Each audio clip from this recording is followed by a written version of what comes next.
Yeah, Lil Brunson back at you with the back at you, and I am the best reporting on the Eagles. So, this is the point of the season where we're going to keep hearing our names being linked to guys that's free agents. Guys that we targeted last year, who we didn't get because we needed a lot of pieces. Hobby was busy, but didn't get a lot done. That's just how the ball rolls. You know, guys we targeted last year, guys we were interested in last year are now free agents. So, you know, we may still have some room to grab some of these guys. The thing about it is this, man. When you're a free agent, you got your choice of who you want to sign with. It's going to be a few teams that's going to throw money at guys like Logan Ryan. You know what I mean? From Tennessee. I mean, I like him as a cornerback. You know what I'm saying? If we are able to make something like that happen, absolutely, we should go for it. Because there's not a lot of cornerbacks in the draft. But we're going to talk about a cornerback coming up that a lot of people are not talking about. We're going to talk about it, dude. There's not a lot of cornerbacks in the draft. So, you know, I want to focus this. I've been doing the versus thing with a lot of cornerbacks lately. With a lot of wide receivers. I'm going to try to do one with some cornerbacks because I believe that if we can find a cornerback in this draft, a diamond in the rough in this draft, the draft board that I'm putting together has to zero in on getting people who could be difference makers. A lot of people are talking about Laviska Shenault. Laviska Shenault is a Swiss Army knife. He's this, he's that. We don't got time to have a guy coming in who don't know every route in the route tree. Especially if we're not going to sign a wide receiver coach this offseason that specializes in routes. You know what I mean? A guy that can help a guy like Shenault. I mean, the Philadelphia Eagles still got so much work to do, and the job is not over. The job ain't even start yet because the season isn't even officially over. You know what I mean? And we gotta keep in mind that all these names that's being linked to us, man, let's just try not to get our hopes up, because just because names are being linked to us don't mean we're going to acquire this talent. They could link us to these names all they want. It doesn't mean that the Philadelphia Eagles are going to get everybody. We all thought we was getting Antonio Brown, Jalen Mills. Well, I didn't. A lot of people thought we was getting all these guys. A lot of people said we should do this. We need to be on the phone with X, Y, and Z. None of it happened. We were mad we didn't get Josh Gordon, and Seattle got him. Josh Gordon, he was no use to him. You know what I mean? So I got respect for Howie Roseman for taking the shots and dealing with this fan base when the fan base goes against the best judgment of the team. That's why Howie's the GM.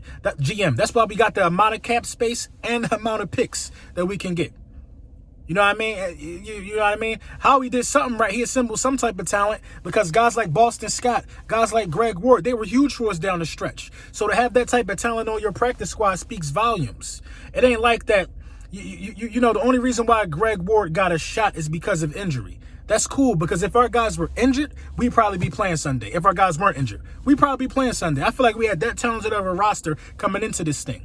You know what I mean? And it is what it is. So what the Philadelphia Eagles have to do is they can't, this is not the draft to take chances. Everybody, the draft board that I'm putting together is going to be 15 to 20 players on this draft board. You know what I mean? Some guys will be priority when it comes to 21. And when it comes to 21, and if everybody's left on your draft board still, you got to get that player. You got to get that player. You know what I mean? If that one guy that you want slips to 21, you can't hold off. You got to grab him. If CeeDee Lamb slips to 21, you got to pick up CeeDee Lamb. I'm sorry.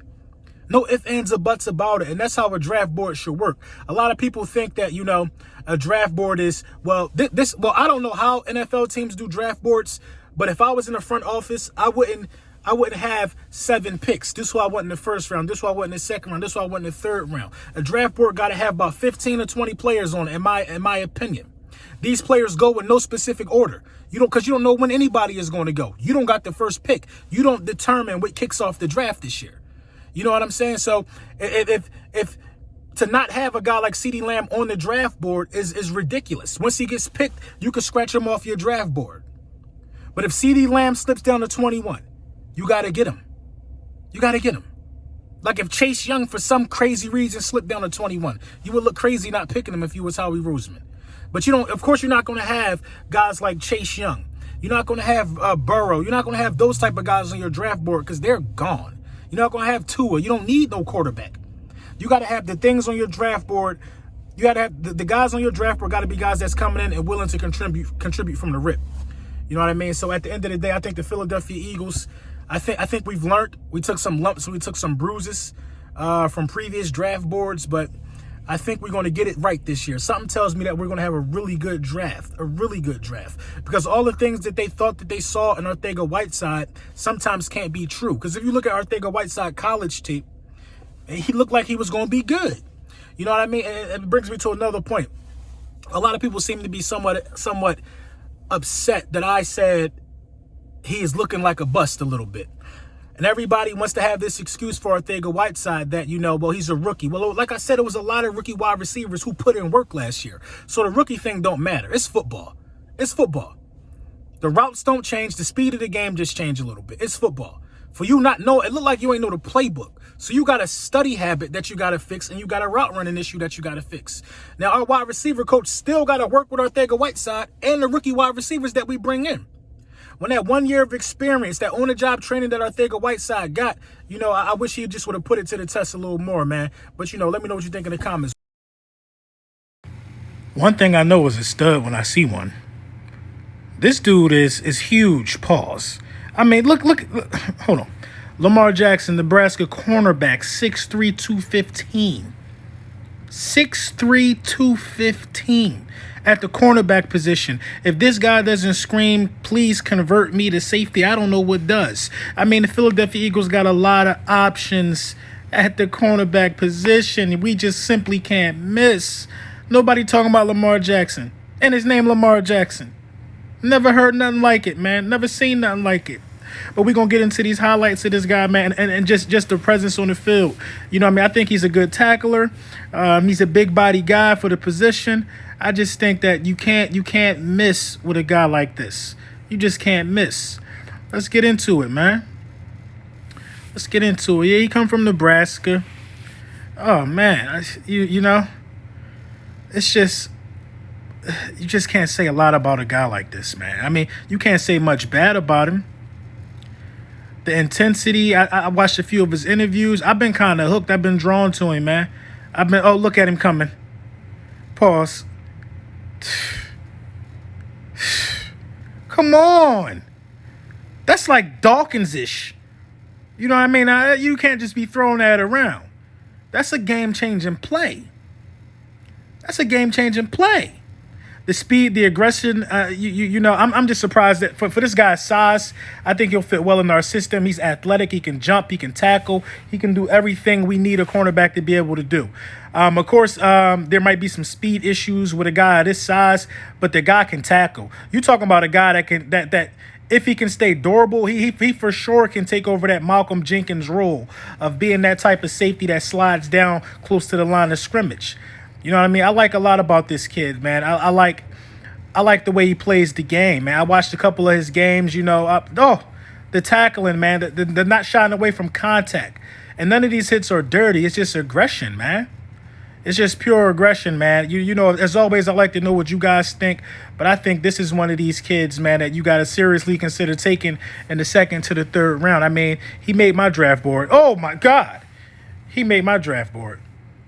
He's shot out of a cannon, man. He's getting in the backfield from the cornerback position. A few interceptions. I mean, you can't beat it, man. You can't beat it, man. You can't beat what this type of stuff can bring to the table at the cornerback position. I like his technique as well too. Not a lot of bad things you could really say about this guy. He can tackle. He can tackle he can tackle the cornerback. The cornerback blitz is something we like to do every now and then. I think it helps us, man. It really helps us, man. He has a knack for being able to blitz a quarterback. He has a knack for being undetected, and getting out there and putting some pressure on the quarterback. You know what I mean? I really, you rarely can complain about a guy of this magnitude, about a guy of this stature. You know what I mean? I think he's a perfect guy that you can convert to safety. But as you can see, that was an interception. Wow. As you can see, he can play coverage as well, like most safeties are asked to do. He's a Philadelphia Eagle, man. I think he wants to win.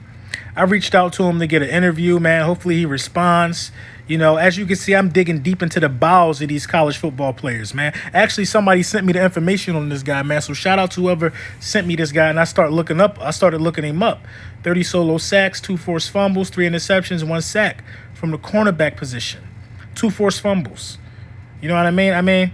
Let me know what y'all think in the comments. Lamar Jackson, Nebraska cornerback.